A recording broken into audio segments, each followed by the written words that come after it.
Ok. Então vamos lá. Eu tinha parado nesse slide, eu acho. Ou foi nesse? Foi nesse aí, né? Que eu falei do...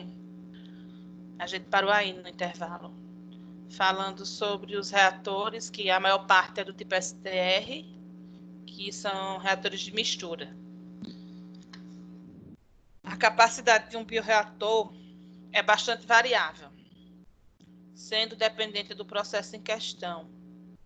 Então, como eu falei para vocês, depende do processo. Se for produzir uma vacina, produzir um medicamento, algo ainda em escala experimental que está sendo analisado, aí se usa um reator bem pequeno, em escala de laboratório. Depois que você já vai comercializar, você já aumenta a capacidade dele. E assim por diante. Então, de 1 a 2 metros cúbicos, que é um reator pequeno, né? Ele é geralmente usado para cultivo de patogênico ou células animais ou vegetais, normalmente para a produção de substâncias ligadas à saúde. Então, que medicamentos, alguns patogênicos, enzimas, algumas coisas que você quer produzir, que é ligado à saúde, que é bem caro e difícil, você usa um reator pequeno, menor possível, para ter o consumo mínimo dos seus produtos, dos seus reagentes. De 100 a 200 metros cúbicos, já é maiorzinho. Então, você já usa alguns tipos de enzimas, antibióticos e vitaminas para produzir nesses de 100 a 200 metros. E acima de 1.000 metros cúbicos, são processos que exigem pouca asepsia, como fermentação alcoólica, tratamento biológico de resíduos. Então, assim, no caso de fermentação alcoólica, as dornas de fermentação, elas são enormes. É mais de 1.000 metros cúbicos cada dorna. Então, essas leveduras, elas são bem resistentes, essas que eu falei para vocês, que são as Saccharomyces cerevisiae. E também as leveduras que se colocam nas piscinas de tratamento de água. Então, essas piscinas de resíduos industriais ou resíduos de esgoto são tratadas também com algumas leveduras de um tratamento biológico de resíduo, né? E elas são tratadas com esses resíduos, mas as bactérias utilizadas são bactérias bem resistentes, que não precisa de um local bem esterilizado. Então, acaba que já é um reator com uma capacidade maior. Ele não precisa ser esterilizado sempre. Então, a classificação dos bioreatores. Então, o tipo de classificação dele, né? Tipo, na literatura existem várias formas possíveis para você classificar. Mas o tipo de catalisador é uma delas. Então, dependendo também do tipo de catalisador que você vai usar, é outra forma que você vai escolher para definir o seu reator. Então, além do volume dele, né? Se ele vai ser de pequeno, de médio ou de grande porte, você vai ver o que tipo de biocatalisador vai ser usado. Aí tem células ou enzimas, é uma opção.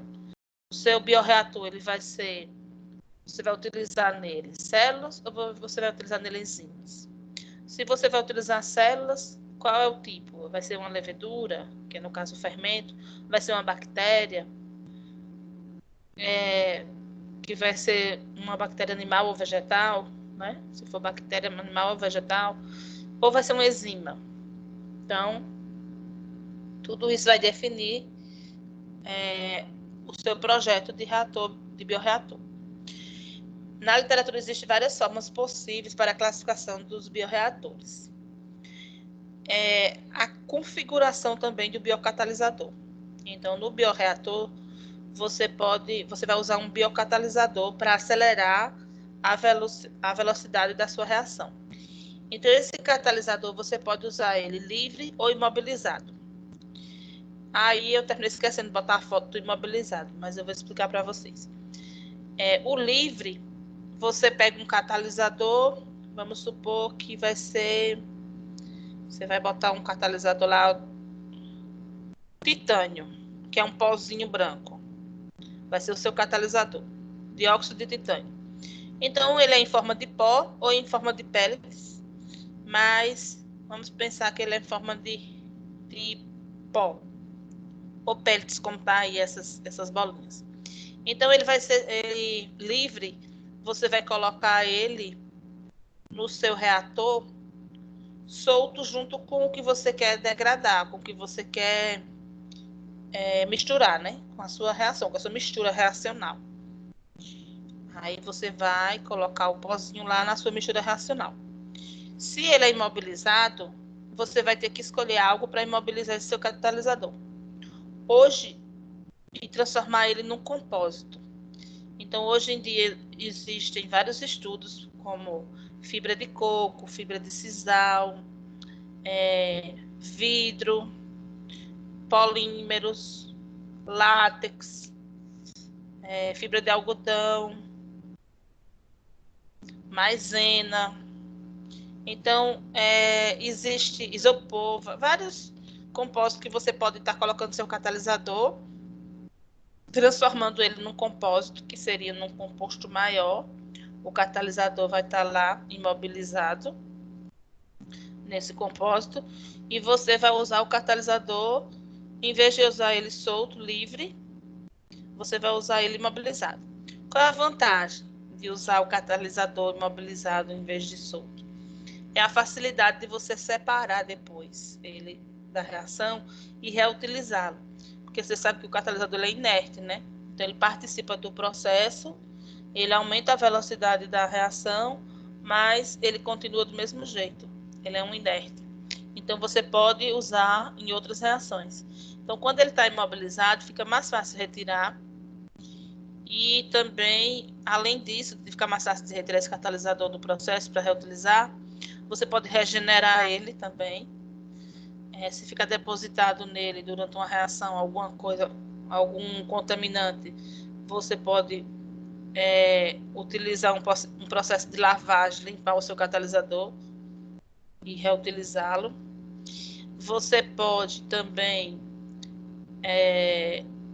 aumentar a área de contato do catalisador na sua reação. Então, o catalisador é um pozinho. À medida que você imobiliza, ele fica maior, uma molécula maior, né? E aí você está aumentando a área superficial, ou seja, o contato do seu catalisador com o meio reacional vai ser bem maior. E aí a reação vai ser mais rápida ainda. A atividade do catalisador, você vai aumentar a atividade do catalisador do que se ele fosse sozinho. Você pode reduzir também a quantidade que você vai utilizar nele imobilizado. Então tem várias funções a imobilização do catalisador. Na literatura existem várias formas possíveis para a classificação também dos bioreatores. A forma de agitar o líquido é uma delas. Então, existem os bioreatores com agitação mecânica, que é um agitadorzinho que pode ser desse jeito que está aí na esquerda, tipo de agitador, tem esses dois tipos. E pode ser pneumática, a agitação, onde você vai usar geralmente um ar sintético, um ar comprimido, uma injeção de ar comprimido, que essa injeção de ar comprimido vai fazer o fluido agitar. Você vai conseguir agitar, fazer uma agitação no fluido. Se você posicionar várias tomadas de ar no reator e ligar o ar comprimido para entrar esse ar na sua solução, você vai conseguir aerar o meio e proporcionar uma agitação pneumática nesse meio, sem precisar de um agitador mecânico. Isso é muito usado quando você quer usar um composto imobilizado, por exemplo, ou que se fosse uma agitação mecânica, você iria destruir o seu catalisador, né? Por exemplo. Ou até mesmo quebrar as moléculas em moléculas menores com agitação, e isso você não quer, você quer que se mantenha. Aí você usa mais agitação pneumática, porque ela é mais como é que chama? Ela não é menos agressiva do que a agitação mecânica. A agitação mecânica é mais agressiva do que a pneumática. Então, dependendo de sua reação, você vai escolher se você vai usar uma agitação mecânica ou pneumática. Então, os bioreatores, eles têm várias classificações e a gente vai classificar ele nessa figura de diversas formas. Vocês vão ver aí, ó. Os bioreatores. A primeira classificação que pode ser feita é separar por fase aquosa e fase não aquosa. E o que seria isso? Reatores em fase aquosa seria submersa. E reatores em fase não aquosa seria semissólido. Então, é a questão do homogêneo e do heterogêneo, né? É como se no primeiro, em fase aquosa, você tem uma mistura. E no segundo, você tem uma fase sólida com uma líquida. Você tem uma heterogeneidade aí, nesse tipo de reator. Então, o reator ele pode ser classificado de acordo com a fase. Você vai estar trabalhando com a fase aquosa ou uma fase não aquosa. Então, já é uma classificação. Dentro da fase aquosa, a gente pode classificar em 3 tipos, de acordo com o tipo de célula que a gente vai estar usando lá, ou as enzimas, né? Lembra que a gente vai usar ou uma célula ou uma enzima para poder, que é o micro-organismo, vai ser em forma de enzima ou de célula. Mas, como vai ser? Vai ser livre, que é o caso que a gente falou de soltar as enzimas lá. Vai ser imobilizada em alguma coisa, para aumentar a área superficial, ou vai ser confinada. Então, de acordo com o tipo de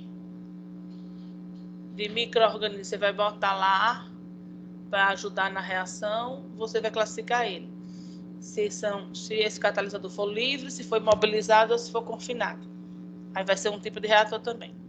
Se as células forem livres, a gente classifica novamente em mais 4 tipos. Se as células forem livres, eu tenho agitados mecanicamente, com aquele tipo de agitador. Tenho agitado pneumaticamente, tenho fluxo pistoneado e tenho estático, onde eu não tenho nenhuma agitação, certo? Então, se a célula é livre, eu tenho 4 formas de trabalhar com esse reator: agitado mecanicamente, agitado pneumaticamente, fluxo pistonado e estático. Agora, se as células, as enzimas são imobilizadas, eu já diminuo as formas de trabalho com ele. Eu só posso ter leito fluxo, o reator, ou leito fluidizado. Então, eu não posso ter agitadores, porque senão vai quebrar minha imobilização, minhas moléculas de catalisadores imobilizados. Então, ou eu tenho um leito fixo, onde eu vou imobilizar esse catalisador no leito fixo, ou então eu vou ter um leito fluidizado, onde eu vou estar imobilizando esse catalisador em alguma outra membrana e eu vou fluidizar ele com ar, por exemplo, com alguma outra coisa, um ar para ele fluidizar sem precisar tocar, ter o contato direto com essas células, para não ter nenhum problema de destruição. E tem as células confinadas. O que são essas confinadas? É quando você coloca...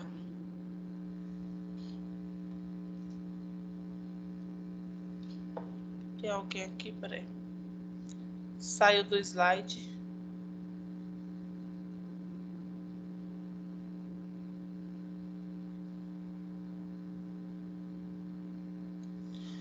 Estão vendo? Estão visualizando? Eu tô. Pronto. Que as células e as enzimas confinadas é quando você tem uma membrana e uma fibra oca. E o seu catalisador, ele entra dentro da membrana ou entra dentro da fibra. Então, ele não está imobilizado, ele está confinado, está lá dentro mesmo. Aí é outro tipo de classificação. E como você pode utilizar. Já os reatores de fase não aquosa, que são os heterogêneos, eles não se classificam, não tem muitas opções de classificação nem de escolha. Você só tem uma única opção. Ou ele é estático, e se ele for estático, ele tem que ser de bandeja, onde você vai botar a sua reação ali numa bandeja e deixar lá parado, que provavelmente é sólido com um líquido. Ou ele é agitado, essa agitação tem que ser rotatória, tipo numa centrífuga, porque eu não posso mexer no catalisador já que é sólido e líquido. Ou ele é leite fixo, que também é parado, né? Ou ele pode ser leite fluidizado, desde que eu tenha um gás e um sólido. Aí eu posso colocar ele em leite fluidizado. Então, eu não tenho muitas opções quando o meu reator é de fase não aquosa, né?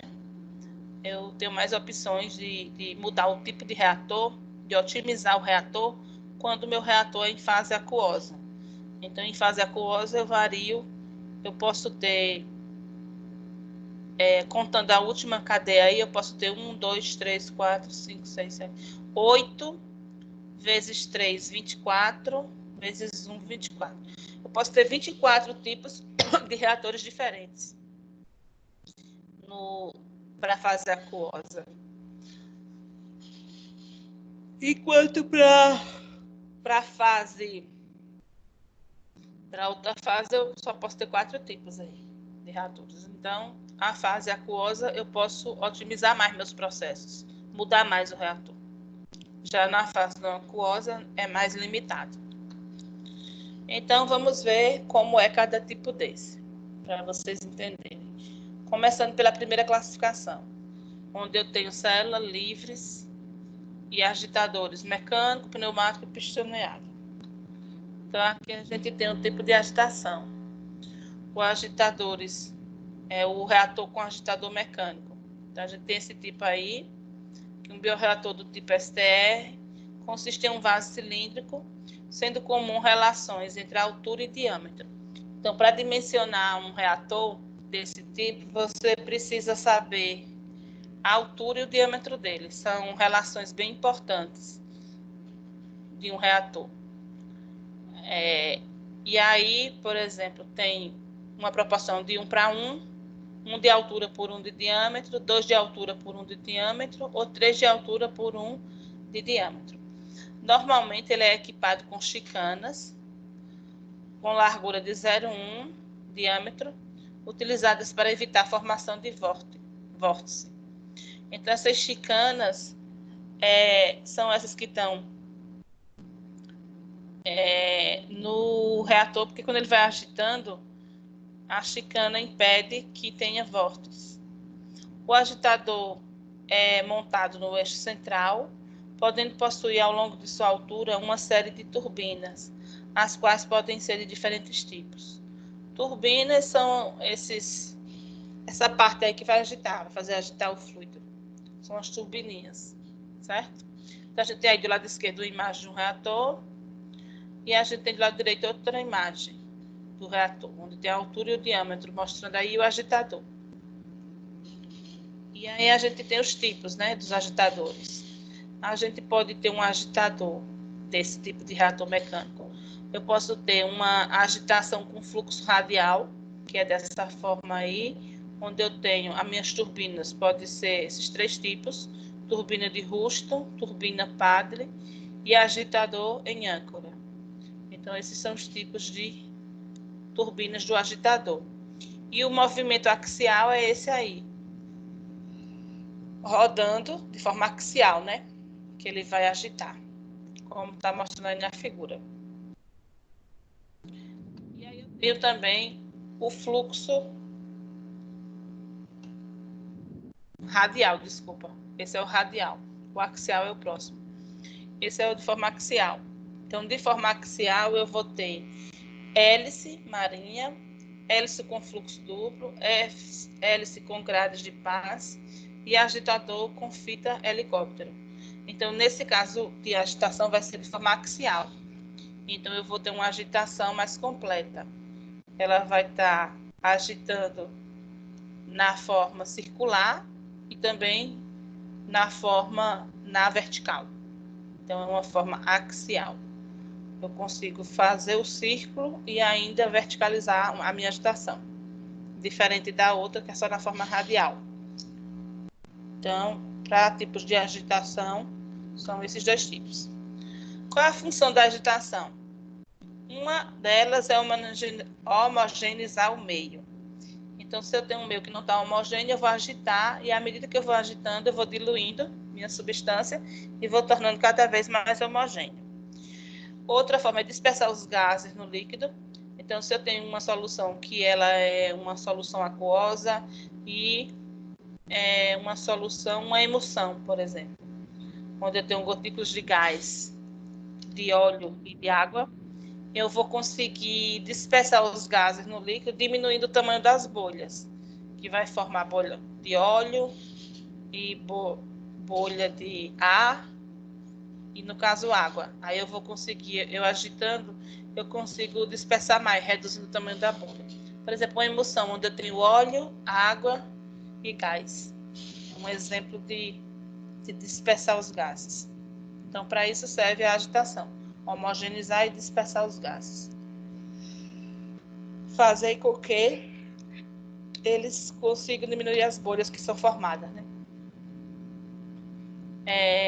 E o agitador pneumático? É o que eu falei para vocês. Os reatores agitados pneumaticamente, eles se caracterizam basicamente pela ausência de agitador mecânico. Então, não vou ter aquela pá, aquelas turbinas, para mexer o meu fluido. Ao contrário disso, eu vou ter borbulhadores de gás. O que são esses borbulhadores? Os borbulhadores são feitos de vidro também, do mesmo material do reator, e eu injeto tipo ar comprimido nesse borbulhador. Esse ar vai entrar no fluido e vai começar a borbulhar. Com ele borbulhando, o ar no fluido, eu vou ter uma agitação. Além de eu aerar o meio, eu vou ter uma agitação que é chamada de agitação pneumática, porque é com esse ar comprimido.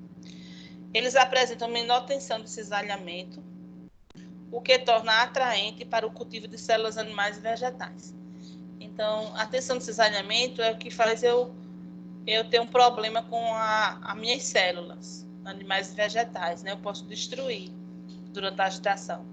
Então, se eu estou trabalhando com uma célula animal e vegetal que eu quero preservá-la, a agitação que é usada é mais a agitação pneumática, para não ter nenhum problema de destruição na minha célula, seja ela de origem animal ou de origem vegetal.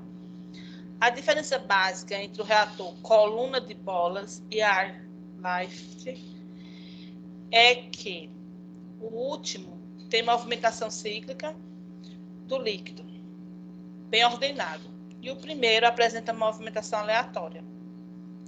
Então, a diferença é essa.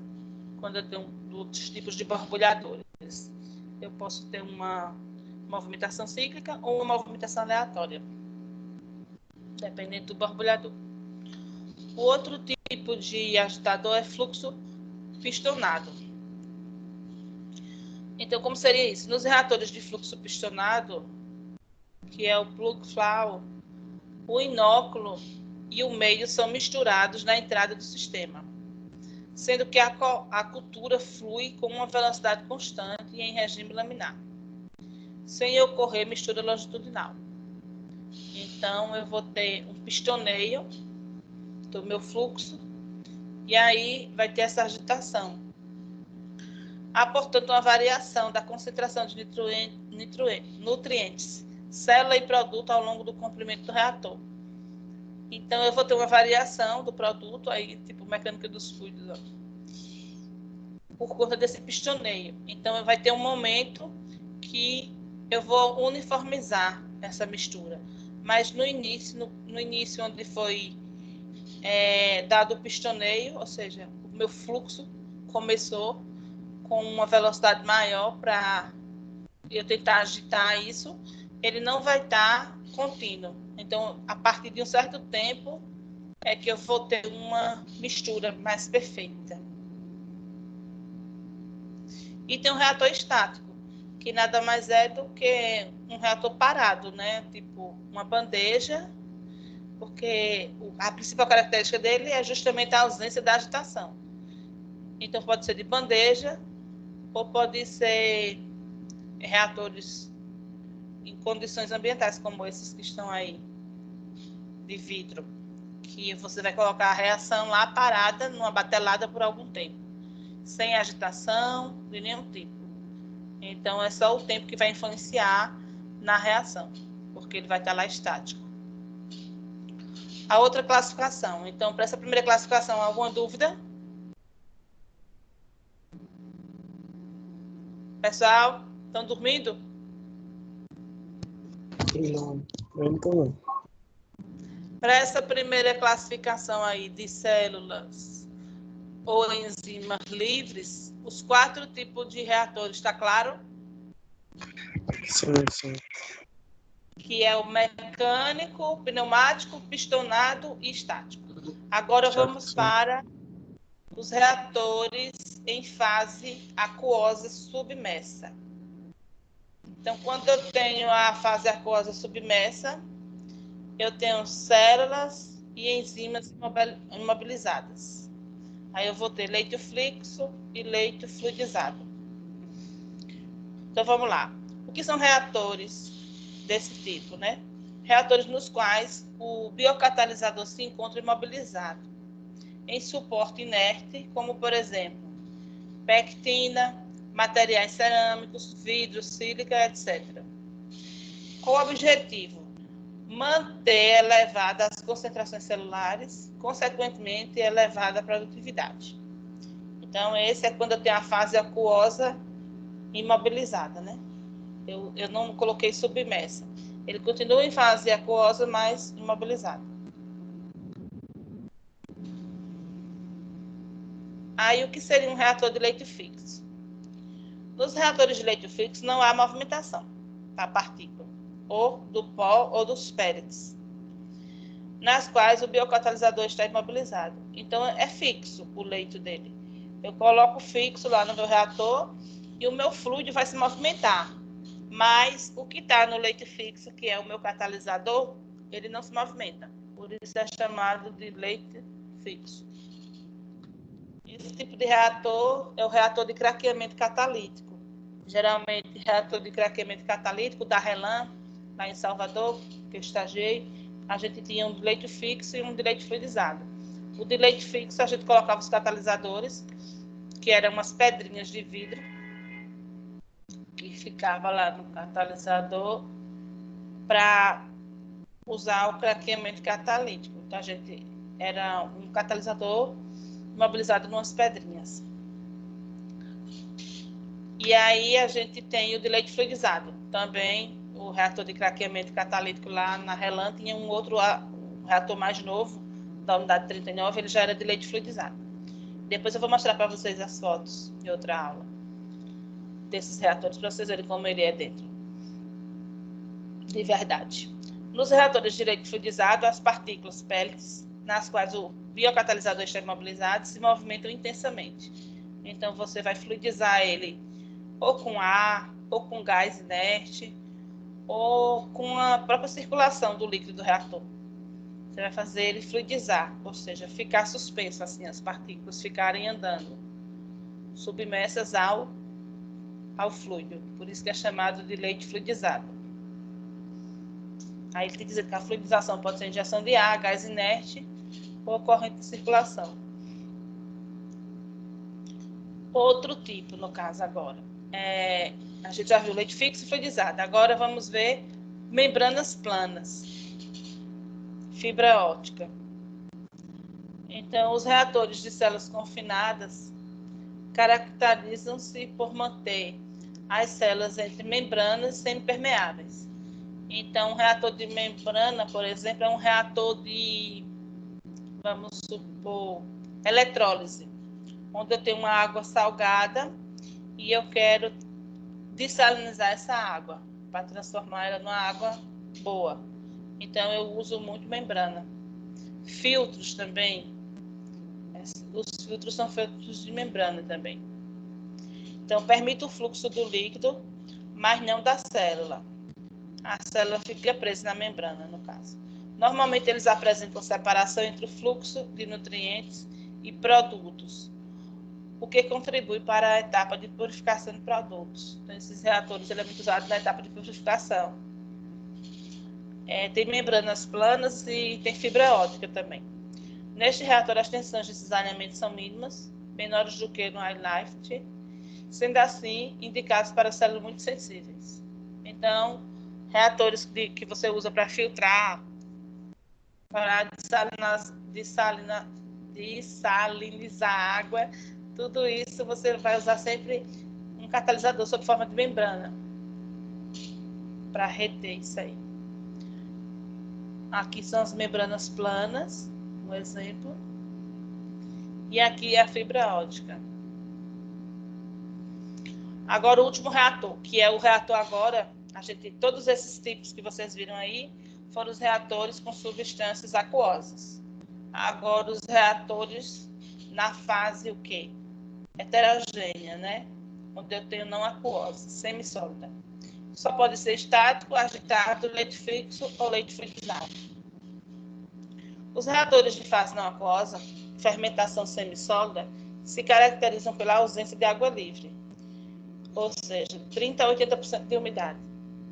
Então, eles têm pouca água livre entre eles. É de 0 a 20% de água livre. O restante é mais sólido. Os reatores de bandeja são bastante limitados no que se refere às condições de transferência de oxigênio e o controle das condições ambientais do processo. Reator de bandeja. Depois tem o reator tipo tambor, relativo, que apresenta uma melhor transferência de oxigênio e homogeneização do meio, através da agitação. Ele tem um tipo de agitador rotatório, esse. E o de leito fixo, caracteriza pela passagem de ar ou gás inerte através de um único leito de partículas sólidas. E o de leite fluidizado, que vocês já viram, o gás fluidizado ocorre uma elevada vazão de gás, o que, além de melhorar a transmissão de massa no sistema, auxilia no controle da temperatura. Então, leite fluidizado, eu vou ter um soprador aqui que vai fluidizar o meu catalisador, vou ter um filtro para fazer uma filtração, e aqui a minha reação vai acontecer. Agora, como selecionar um bioreator? Uma vez que você tem todas essas características. Mais 5 minutos de intervalo para tomar um café, que eu estou morrendo de sono. Certo? 5 minutos, vão pegar o café lá, que eu também vou pegar aqui. Daí... Professora, essa aula vai até que horas? Até as 10, é? Não. 9? Eu acho que dá para terminar umas 8h30. Certo? 8h30. Tá certo. No máximo. Viu? É só porque agora esse comecinho é bem teórico. Aí dá sono. Vamos lá tomar um café, a gente volta já. Agora é mais rápido. O intervalo para o café é só 5 minutos, tá?